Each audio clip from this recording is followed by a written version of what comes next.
Hello students, class 11 accountancy unit 7 financial statement with adjustment हम आपका आज स्टार्ट करेंगे। ये आपका चैप्टर नंबर 22 है। इसके पहले हम लोगों ने फाइनेंशियल स्टेटमेंट विदाउट एडजस्टमेंट का क्वेश्चन सॉल्व किया था, जिसमें बेसिकली हम ये समझ रहे थे ट्रायल बैलेंस से कि कौन सा आइटम कहाँ पर आपका जाएगा। यानी ट्रायल बैलेंस से हम ये समझ रहे थे कि कौन सा आइटम आपका ट्रेडिंग में जाएगा, कौन सा पीएल में जाएगा, कौन सा बैलेंस शीट में जाएगा। आज हम आपका स्टार्ट कर रहे हैं chapter number 22 financial statement with adjustment, यानी इसमें आपका कुछ एडजस्टमेंट दिया रहेगा जिसको आपको एडजस्ट करना है। तो इसमें हम सबसे पहले आपका एग्जाम्पल से स्टार्ट करेंगे। एग्जाम्पल नंबर 1 आज जो है हम आपको पहले बताएंगे, वहाँ से आपको समझाने की हम कोशिश करेंगे कि किस तरीके से फाइनेंशियल स्टेटमेंट विथ एडजस्टमेंट के क्वेश्चन को सॉल्व करते हैं। तो फाइनेंशियल स्टेटमेंट तो आप समझ रहे हो कि फाइनेंशियल स्टेटमेंट में हमारा दो स्टेटमेंट आता है। थोड़ा सा गला खराब है बच्चे, बीच में हम इस तरह से करेंगे। तो फाइनेंशियल स्टेटमेंट में दो चीज़ें आती हैं आपकी, एक है आपका इनकम स्टेटमेंट, दूसरा है आपका बैलेंस शीट। तो इनकम स्टेटमेंट जिसे हम trading and profit and loss account कहते हैं, जिससे हम बिजनेस के प्रॉफिट एंड लॉस का पता करते हैं, और बैलेंस शीट से फाइनेंशियल पोजीशन का पता करते हैं हम। तो ये आपका हो गया फाइनेंशियल स्टेटमेंट। अब है इसमें विथ एडजस्टमेंट। विथ एडजस्टमेंट यानी एडजस्टमेंट का क्या मतलब हो गया इसमें? जैसे मान लीजिए आपने कोई गलती कर दी, कोई एरर हो गया, एरर ऑफ ओमिशन या किसी भी टाइप का आपका कोई मिस्टेक हो गया अकाउंट्स में, तो ये जो आपका क्वेश्चन में है अलग से वो इन्फॉर्मेशन एडजस्टमेंट के तौर पे दिया रहेगा। जैसे हम लोगों ने फाइनेंशियल स्टेटमेंट जो बनाया इसके पहले विदाउट एडजस्टमेंट, आपका जो मैंने क्वेश्चन सॉल्व किया, तो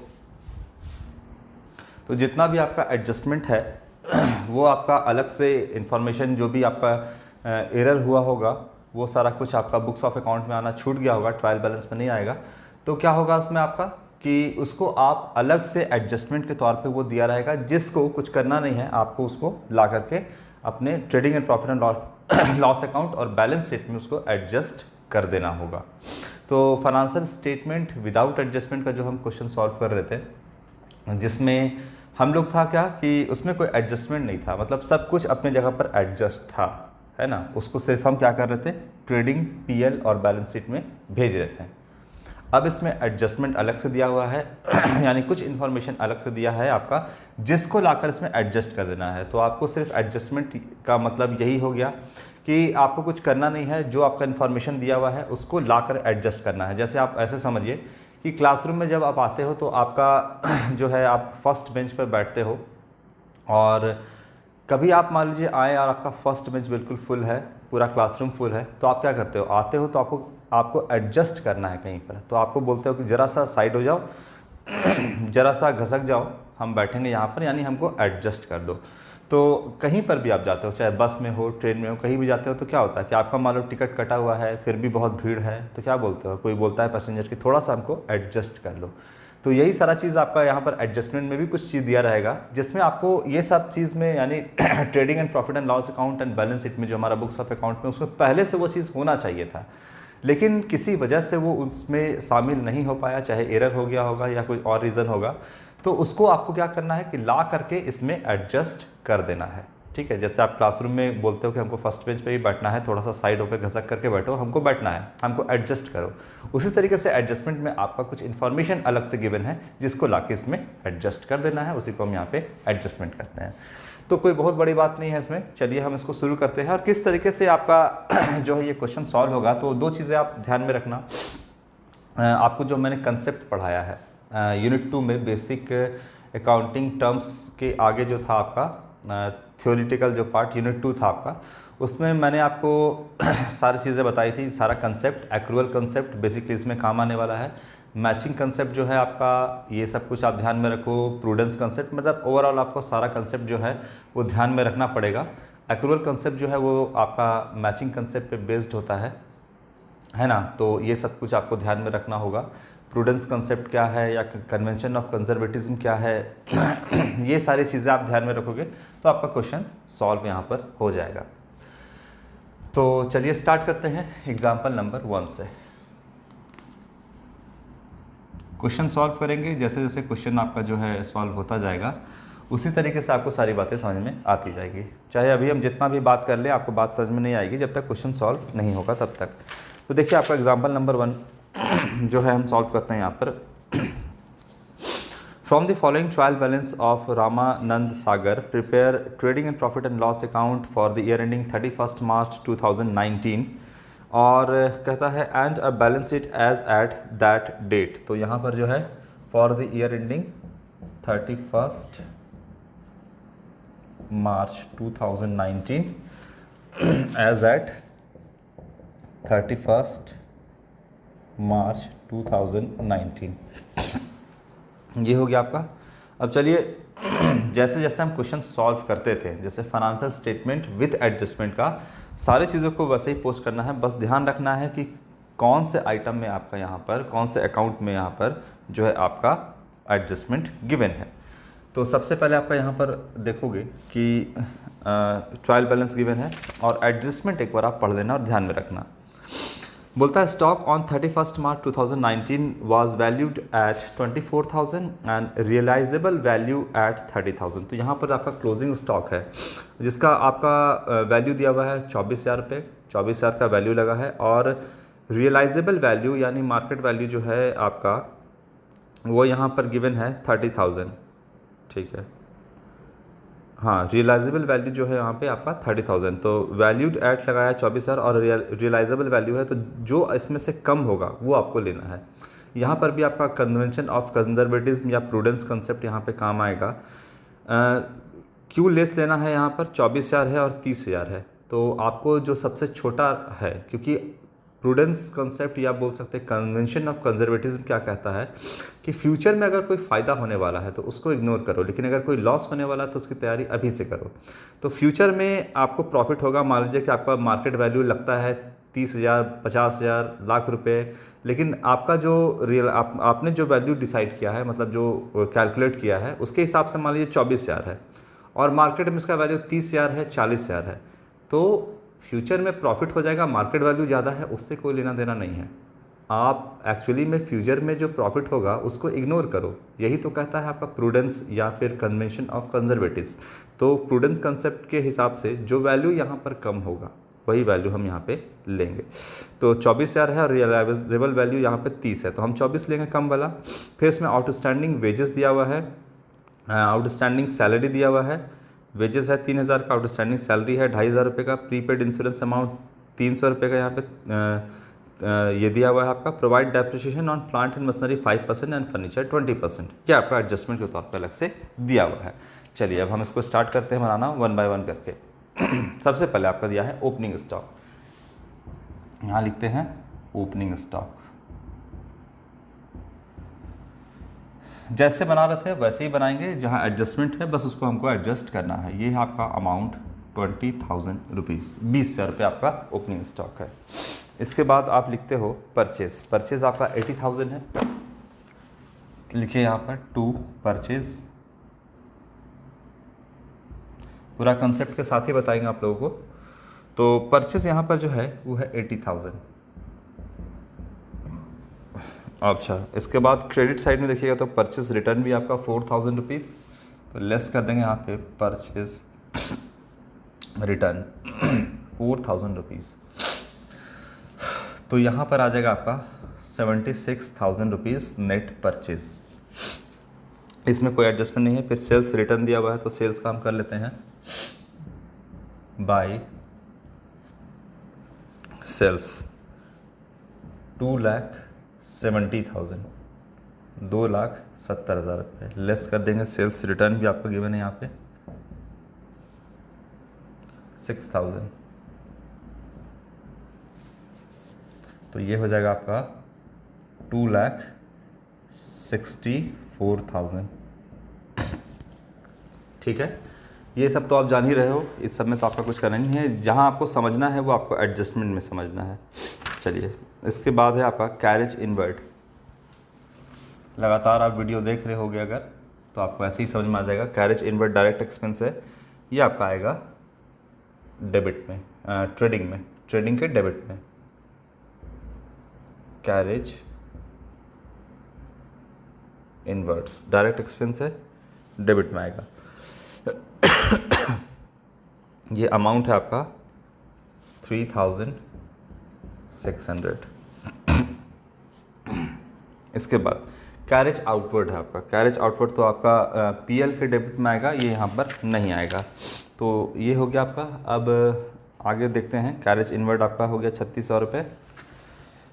इसके बाद कैरेज आउटवर्ड के बाद तो ये आपका पीएल में आएगा। अब है आपका वेजेस। वेजेस पे एक एडजस्टमेंट है, ये समझिएगा। वेजेस है कितना, 42,000। एडजस्टमेंट है तो अब इनर कॉलम में ही जाएगा, ये अंदर ही लिखिएगा, आउटर कॉलम में नहीं लिखिएगा। 42,000 आपका है। और अगर आप एडजस्टमेंट में यहाँ पे देखिएगा तो एडजस्टमेंट में लिखा हुआ है कि wages outstanding for March 2019 amounted to 3,000 rupees. तो आउटस्टैंडिंग वेजेस यहाँ पर है, यानी कितने का वेजेस है। अब हम जो ये बुक्स ऑफ अकाउंट मेंटेन कर रहे हैं वो एक्रूअल सिस्टम से कर रहे हैं, हम कैश सिस्टम ऑफ अकाउंटिंग को फॉलो नहीं कर रहे हैं। एक्रूअल मतलब cash as well as credit transaction, हम दोनों को यहाँ पे रिकॉर्ड करेंगे। और हम अगर बात करें कि वेजेस की, तो वेजेस यहाँ पर आपका 42,000 रुपीज़ दे दिया गया है और 3,000 रुपये जो है अभी देना बाकी है। मतलब जो लेबर है, जो मज़दूर है, उसने काम कर लिया है। कितने का काम कर लिया है, तो 42,000 का भी काम कर लिया है, और जो 3,000 रुपये आउटस्टैंडिंग है वो उसका भी काम कर लिया उसने। जो उसको लोडिंग अनलोडिंग वगैरह का जो भी काम होगा वो काम उसने किया है, लेकिन अभी तक उसको मजदूरी यानी वेजेस नहीं मिला है। तो हमको एक्रूअल कंसेप्ट कहता है कि आपने दिया हो या नहीं दिया हो, इससे कोई मतलब नहीं है। आप अपना, चाहे आपने अमाउंट दिया हो या नहीं दिया हो, आप टोटल को अपना एक्सपेंस मानो। जैसे अगर हम एक छोटा सा आपको चाय वाले का एग्जांपल भी दिए थे, आपको अगर याद होगा कि अगर आपका 3 दोस्त मान लो, A, B, C, एक और दोस्त मान लो D, 4 लोग जो हैं वो एक चाय दुकान पे, टी स्टॉल पे जो है चाय पीने के लिए गए। टी स्टॉल है आपका, यहाँ पर चाय पीने के लिए गए। आज के दिन जो है A को सारा बिल पेमेंट करना था, 10 रुपये कप स्पेशल चाय था आपका। तो यहाँ पर क्या हुआ कि A जो है आज इसको पेमेंट करना था 40 रुपया, ठीक है। इसके पॉकेट में अभी जो है मात्र 30 रुपये था। तो बताइए, ये अपने बुक्स ऑफ अकाउंट में अगर हम बोले कि यहाँ पर trading and profit and loss account में अगर हमको दिखाना है टी एक्सपेंसेस, इसको लिखेगा ना अपना, टी एक्सपेंसेस दिखाएगा डेबिट साइड में, डेबिट और एक्सपेंसेस एंड लॉसेस। तो डेबिट साइड में ये दिखाएगा, यहाँ पे ऐसे कर देते हैं, कितना इसका खर्च हो जाएगा। अगर 10 रुपये कप चाय है तो 40 रुपये खर्च होगा, लेकिन अभी ये दिया 30 रुपया। टी स्टॉल वाले को बोला, भैया कि अभी मेरे पास 30 है, आप 30 रुपये रख लो। हम लोग 4 कप चाय पिए हैं, 30 रुपये रख लो, बाकी का 10 रुपये आपको बाद में देंगे। तो बताइए कि ए के लिए खर्च कितना है, 30 रुपया। पॉकेट से निकाला 30 रुपये, तो क्या 30 रुपये खर्च हुआ कि 40 रुपये खर्च हुआ। अगर कॉमन सेंस भी लगाओगे, एक्रूअल सिस्टम को हटा भी दोगे, तो कॉमन सेंस लगाओगे तो बोलोगे कि सर 40 रुपये खर्च हुआ। हमने दिया या नहीं दिया इससे कोई मतलब नहीं है, खर्च तो हमारा 40 रुपये हो गया। कल को ये टी स्टॉल वाला जो है, इसका राइट है कि आपसे रोड पे चलते हुए 10 रुपये मांग लेगा कि भैया आपने 4 कप चाय पिया था, 30 रुपये दिया है, 10 रुपये और दो, है ना। तो इसका राइट बनता है। तो अगर एक्रूअल सिस्टम्स के हिसाब से भी सोचो तो यहाँ पर खर्च कितना हुआ, आप बोलोगे सर 30 रुपये खर्च नहीं हुआ, पॉकेट से 10 रुपये नहीं निकला, तो इसका मतलब वो खर्च नहीं हुआ, ऐसा नहीं है। आपने 40 रुपये खर्च किया, तो 30 रुपये तो आप दिखा दोगे यहाँ पर। थोड़ा सा और हम इसको ले रहे हैं, डेबिट साइड का बड़ा कर रहे हैं, ये साइड क्रेडिट साइड आपका। तो ये आपका कॉलम है, बोलोगे 30 रुपये तो खर्च हो गया, प्लस क्या आपका खर्च 30 रुपये है, तो बोलोगे नहीं, खर्च तो 40 रुपये है। इसीलिए यहाँ पर जो आउटर कॉलम में है, यहाँ पे तो आप क्या दिखाओगे, 40 ही दिखाओगे खर्च, क्योंकि एक्रूअल सिस्टम कहता है कि दिया हो या नहीं दिया हो। दिया कितना, 30 रुपया, इसमें से नहीं कितना दिया, तो आउटस्टैंडिंग टी एक्सपेंस कितना है, 10 रुपया। तो टोटल एक्सपेंस कितना है, 40 रुपया। एक्रूअल सिस्टम यही तो कहता है आपको कि आपने दिया हो या नहीं दिया हो, अपना टोटल एक्सपेंस बताओ कितना है, कितना खर्च किया, तो आप बोलोगे 40 रुपया। तो सर 10 रुपये दिए नहीं, हाँ नहीं दिया है आपने, लेकिन ये तो आपको लायबिलिटी है ना आपके लिए, ये तो आपको पे करना ही पड़ेगा बाद में। तो हम पूछते हैं कि खर्च कितना हुआ, तो 30 रुपये। यही बात कहता है कि दिया हो या नहीं दिया हो, आपको उसको अपना खर्च, यानी इस 10 रुपये को भी अपना खर्च मानना होगा। तो 30 रुपये दे दिया, 10 रुपये और आपको देना बाकी है, खर्च कितना हुआ, 40 रुपये आपका। सेम चीज़ वेजेस है, वेजेस में आपका 42,000 रुपये दे दिया गया और 3,000 रुपये नहीं दिया गया।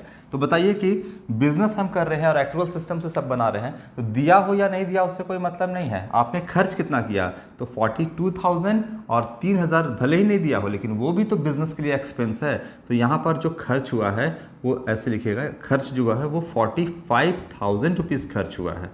तो खर्च है, चाहे बताइए 45,000 रुपये खर्च हुआ है, तो मतलब आपने आउटस्टैंडिंग वेजेस अभी जो देना बाकी है वो कितना है, 3,000 रुपया है। जैसे यहाँ पे 10 रुपये था, वहाँ पे आपका कितना है, 3,000 रुपया है। तो टोटल बिजनेस के लिए खर्च कितना है, 45,000, जिसमें से 42,000 42,000 रुपीज़ दे दिया है बिजनेस ने, 3,000 अभी देना बाकी है। क्लियर है बात, ये 3,000 रुपये क्या है, अभी देना बाकी है। लेकिन हम पूछें कि एक्चुअल सिस्टम से अगर हम बना रहे हैं तो टोटल एक्सपेंस कितना हुआ, टोटल आपको कितना खर्च हुआ, वेजेस पे कितना खर्च है आपका, तो आप बोलिएगा 45,000 रुपीज़ है। जैसे आपने 4 कप चाय पी करके 30 रुपये दिया, खर्च कितना हुआ, 40 रुपये। तो हम पूछेंगे वेजेस पे, यानी वेजेस पे बिजनेस का खर्च कितना हुआ, आप बोलिएगा 45,000 रुपये।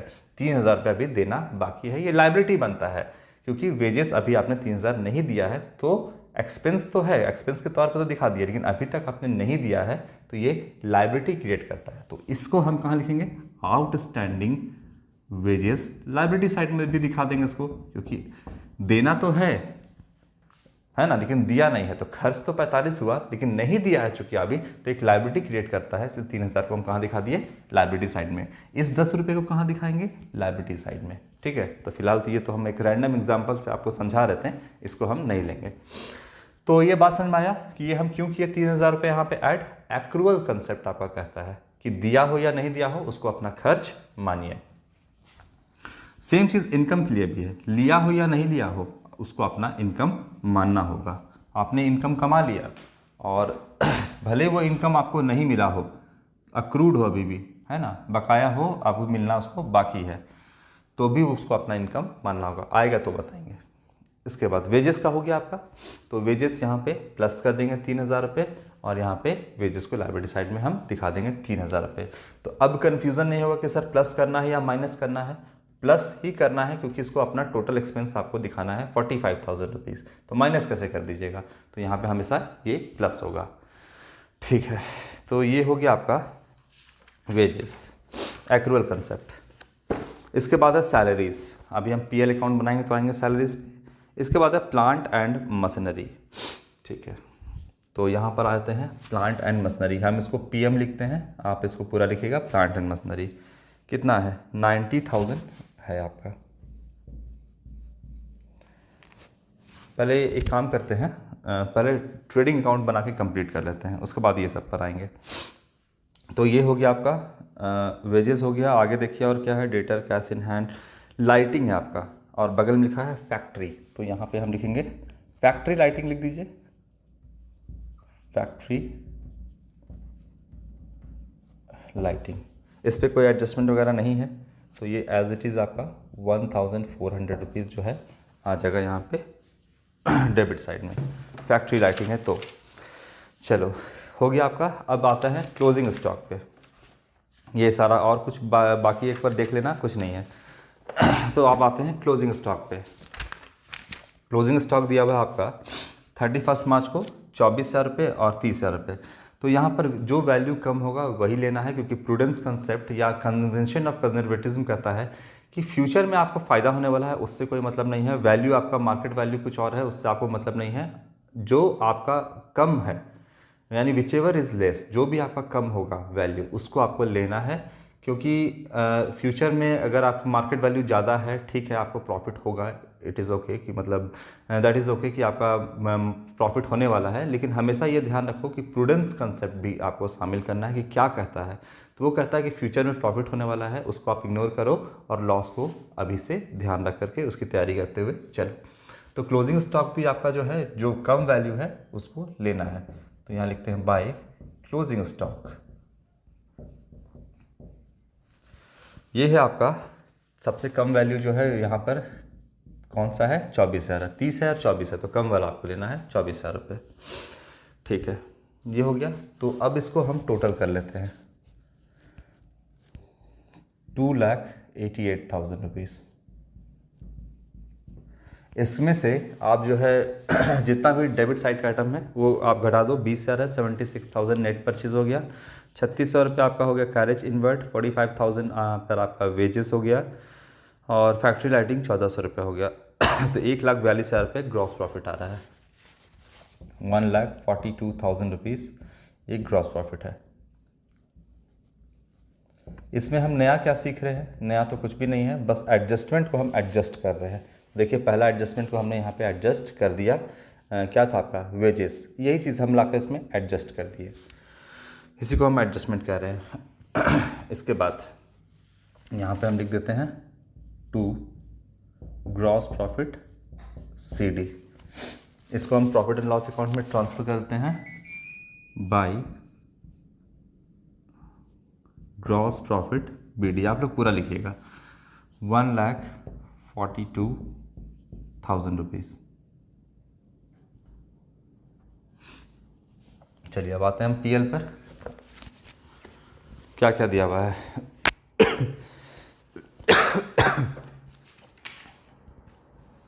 सबसे पहले आपका दिएगा, देखिए कैरेज आउटवर्ड दिया हुआ है, इस पर कोई एडजस्टमेंट आपका नहीं है, एज इट इज़ आपका यहाँ पे आ जाएगा। Carriage outwards 800 rupees. इसके बाद है आपका देखिएगा वेजेस को तो हमने कर दिया, सैलरीज है, इस पे एडजस्टमेंट है आपका, सेम चीज़, जो चीज़ हम वेजेस में ये किए वही चीज़। क्या एडजस्टमेंट में कितना लिखता है? एडजस्टमेंट लिखता है 2,500 रुपये, और सैलरी कितना यहाँ पर गिवन है आपका 27,500 रुपये, 27,500। अब आप जान ही रहे हो उसके साथ क्या करना है। आउटस्टैंडिंग सैलरी जो है वो 2,500 रुपये आपका यहाँ पर दिया हुआ है। अब देखिए सैलरीज देना कितना है, आप बताइए कि हमको सैलरी टोटल कितना देना है। तो आप बोलिएगा 27,500 रुपये तो हमने दे दिया है, और 2,500 रुपये अभी और देना बाकी है। मतलब जो हमारा एम्प्लॉय है, जो ऑफिस में बैठ कर के काम कर रहा है, उसने अपना काम कर लिया है। कितने का काम किया? 30,000 रुपये जो उसका बनता है सैलरी, वो उसका काम कर लिया है, जिसमें से अभी हमने दिया है उसको कितना, 27,500। और सैलरी बिजनेस के लिए एक्सपेंस है, तो एक्सपेंस कितना है 27,500 जो कि दे दिया है, या फिर जो 2,500 नहीं दिया है उसको भी अपना एक्सपेंस मानना है। तो एक्रूअल सिस्टम कहता है कि दिया हो या नहीं दिया हो, आप टोटल को एक्सपेंस मानिए। तो 27,500 दे दिया है और 2,500 नहीं दिया, तो 27,500 और 2,500 टोटल जो बिजनेस के लिए एक्सपेंस है वो कितना है आपका 30,000 रुपये का एक्सपेंस है, जिसमें से 27,500 दे दिया है। अभी कितना देना बाकी है बताइए। 30,000 लाने के लिए यहाँ पे क्या करेंगे, प्लस करेंगे आउटस्टैंडिंग सैलरीज, कितना बकाया है, कितना देना बाकी है, तो 2,500 रुपया देना बाकी है। तो टोटल एक्सपेंस कितना हो गया 30,000 रुपये। तो जो भी हम यहाँ पर trading and profit and loss account जो प्रिपेयर कर रहे हैं वो हम एक्रूअल सिस्टम को फॉलो करते हुए कर रहे हैं। अगर मान लीजिए यहाँ पर हम कैश सिस्टम को फॉलो करते हैं, यानी कैश दिया तो अपना एक्सपेंस मानो, नहीं दिया तो अपना एक्सपेंस नहीं मानो। अगर कैश सिस्टम को फॉलो करते हैं तो यहाँ पर अपना 27,500 को ही अपना एक्सपेंस मानते, यहाँ पर 42,500 को ही अपना एक्सपेंस मानते। और कैश सिस्टम को फॉलो करते तो 42,000 को और 27,500 को अपना एक्सपेंस मान के यहाँ पर दिखाते। तो बताइए कि क्या ये सही होता? एक्सपेंस आपने दिया हो या नहीं दिया हो, उसको आपको मतलब जो भी एक्सपेंस है ये दे दिया है और जो ये बकाया है, तो टोटल को अपना एक्सपेंस मानिएगा, तब आप ट्रू प्रॉफिट एंड लॉस को कैलकुलेट कर पाइएगा। अगर मान लीजिए यहाँ पे हम 27,500 ही लिखते हैं और आपको ये बात पता है कि हमको 2,500 रुपये और देना पड़ेगा, लेकिन अभी हम उसको अपना एक्सपेंस नहीं मानेंगे ज़बरदस्ती में कि हम कैश सिस्टम को फॉलो कर रहे हैं, तो क्या आप कभी भी अपने ट्रू प्रॉफिट एंड लॉस तक पहुंच पाइएगा? कभी भी नहीं पहुंच पाइएगा। इसीलिए हम एक्रूअल सिस्टम को यहाँ पे फॉलो करते हैं। तो आउटस्टैंडिंग सैलरी यहाँ पे हो गया 2,500 रुपये, यानी टोटल हम अपना एक्सपेंस कितना माने यहाँ पे 30,000 रुपये। अब वो अपने एम्प्लॉय ने तो काम कर लिया है 2,500 रुपये का भी, 27,500 तो दे ही दिए हैं जो काम किया है, 2,500 का भी उसने काम कर लिया है जिसका अभी हम बकाया रखें। तो बिजनेस के ऊपर एक लायबिलिटी क्रिएट हो रहा है कि 2,500 रुपये उसको देना है। तो लायबिलिटी क्रिएट हो रहा है, तो यहाँ पर लायबिलिटी साइड में लिख दो आप आउटस्टैंडिंग सैलरीज। जैसा आउटस्टैंडिंग वेजेस लिखा उस तरह से आउटस्टैंडिंग सैलरी यहाँ पे लिख दो 2,500 रुपये। क्लियर है? बस यही तो करना है। ठीक है, इसके आगे अब क्या कहता है, अब है आपका प्लांट एंड मशीनरी। ओके, अब आते हैं प्लांट एंड मशीनरी पे। अब आते हैं हम बैलेंस शीट में। बैलेंस शीट में जो है प्लांट एंड मशीनरी यहाँ पे दिया हुआ है 90,000 और इस पे जो है एडजस्टमेंट है, बोलता है कि 5% जो है डेप्रिसिएशन है। तो अभी जो है फ़िलहाल कीमत प्लांट एंड मशीनरी का 90,000 है और ये एक साल में जो है इस पर डेप्रिसिएशन लगा, डेप्रिसिएशन को लेस कर देंगे। तो प्लांट एंड मशीनरी का दाम 90,000 है, जिसमें से 5% का डेप्रिसिएशन आपको यहाँ पे लगाना होगा। तो 5% का जो डेप्रिसिएशन प्लांट एंड मशीनरी पे है, इस पर लगा दो आप 90,000 इंटू 5%, तो 45, 9 बजे 45, हाँ 4,500 रुपये, यह आएगा आपका डेप्रिसिएशन। तो 90,000 का मशीनरी था, जिसमें से 4,500 रुपीज़ का इसका वैल्यू क्या हो गया, कम हो गया। तो 85,500। अब पूछेंगे आपसे कि प्लांट एंड मशीनरी का नाम क्या वैल्यू है वो बताइए, तो आप बोलिएगा कि डेप्रिसिएट कर गया 4,500 और अब जो प्लांट एंड मशीनरी का वैल्यू है प्रेजेंट में वो है आपका 85,500। मतलब कितने का प्लांट एंड मशीनरी बचा बिजनेस के अंदर, 85,500 का प्लांट एंड मशीनरी अब बिजनेस में है। ठीक है, अब ये जो आपका डेप्रिसिएशन है यहाँ पे जो हमने कैलकुलेट किया, ये डेप्रिसिएशन नॉन कैश एक्सपेंस है, यानी मशीन का वैल्यू कम हुआ, पैसे का आउटफ्लो नहीं हुआ, पॉकेट से पैसा नहीं निकला, बल्कि मशीन का वैल्यू कम हुआ। और इसको हम डेप्रिसिएशन को प्रॉफिट एंड लॉस के डेबिट साइड में लिखेंगे। कहाँ लिखेंगे, टू डेबिट साइड में। और क्या लिखेंगे, डेप्रिसिएशन, आप लोग पूरा लिखिएगा, depreciation on plant and machinery. कितने का डेप्रिसिएशन, 4,500 का, क्योंकि ये जो डेप्रिसिएशन है वो बिजनेस के लिए एक्सपेंस भी है, लॉस नहीं है बिजनेस के लिए। बिजनेस के लिए क्या है, एक्सपेंस है, और एक्सपेंस होने की वजह से डेबिट ऑल एक्सपेंसेस, यहाँ पे पीएल के डेबिट में प्लांट एंड मशीनरी का डेप्रिसिएशन आएगा। तो यहाँ पर हमने 4,500 रुपये लिख दिया, 4,500 रुपये तो लिखा हमने। According to money measurement concept हर चीज़ का वैल्यू मनी में होना चाहिए, तो 4,500 हमने लिखा, लेकिन डेप्रिसिएशन एक नॉन कैश एक्सपेंस है। यहाँ पर इस प्रॉफिट्स को तो कम करेगा 4,500 से, लेकिन क्या वाकई में कैश निकलेगा, आउटफ्लो होगा, नहीं। तो एक तरीके से ये पैसा कहीं आपका जमा हो रहा है, आपके पॉकेट में बच रहा है। धीरे धीरे हर साल आप इस प्रॉफिट से मतलब जो है वो आप डेप्रिसिएशन का पैसा यहाँ पर डेबिट करते जाओगे, लेकिन ये पैसा एक्चुअली में आपका कैश का आउटफ्लो हुआ नहीं है। डेप्रिसिएशन से मशीन का वैल्यू कम हुआ है, कैश नहीं। तो फिलहाल आप इतना समझो कि डेप्रिसिएशन को हम यहाँ पे डेबिट करेंगे, क्योंकि वो बिजनेस के लिए एक्सपेंस है। तो वहाँ पे एसेट के अकाउंट से एसेट जो है उसका वैल्यू कम कर देना है और डेप्रिसिएशन को यहाँ पे दिखा देना है, क्योंकि एक्सपेंस है। इसके बाद क्या है, फर्नीचर है। फर्नीचर भी एसेट है, यहाँ पे लिखो फर्नीचर। कितना वैल्यू है फर्नीचर का, फर्नीचर का जो वैल्यू दिया है ये है आपका 8,000 रुपीज़, 8,000 रुपये। अगर एडजस्टमेंट नहीं दिया रहता तो सीधा हम 8,000 रुपये बाहर लिखते, लेकिन बोलता है कि फर्नीचर जो है डेप्रिसिएट कर गया यहाँ पर कितना से, 20% से, तो लेस कर देंगे डेप्रिसिएशन, और 8,000 का 20% जो है वो आपका आएगा 1,600 रुपया। तो ये आपका वैल्यू आ जाएगा 6,400। यानी फर्नीचर का अभी वैल्यू कितना है, पूछेंगे कि अब वैल्यू कितना है फर्नीचर का, तो आप बोलोगे सर 6,400 वैल्यू है। डेप्रिसिएशन हमने लगाया यहाँ पर, डेप्रिसिएशन नॉन कैश एक्सपेंस है, एक्सपेंस है तो डेबिट साइड में आएगा। यहाँ लिखिए डेप्रिसिएशन ऑन फर्नीचर, यहाँ एक साथ भी आप इसको लिख सकते थे, depreciation on plant and machinery furniture एक साथ करके लिख सकते थे, अलग अलग भी आप लिख सकते हैं, कोई प्रॉब्लम नहीं है इसमें। यहाँ पे आ गया 1,600 रुपये। यहाँ तक आप लोगों को क्लियर है। इसके बाद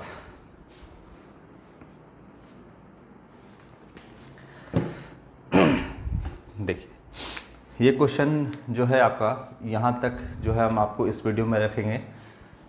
इसके बाद नेक्स्ट वीडियो में हम आपको सेम क्वेश्चन, मतलब यहीं से हम जो है आपका कंटिन्यू करेंगे। तो इसके बाद जो है नेक्स्ट वीडियो में हम इसी क्वेश्चन को आगे बढ़ाएंगे।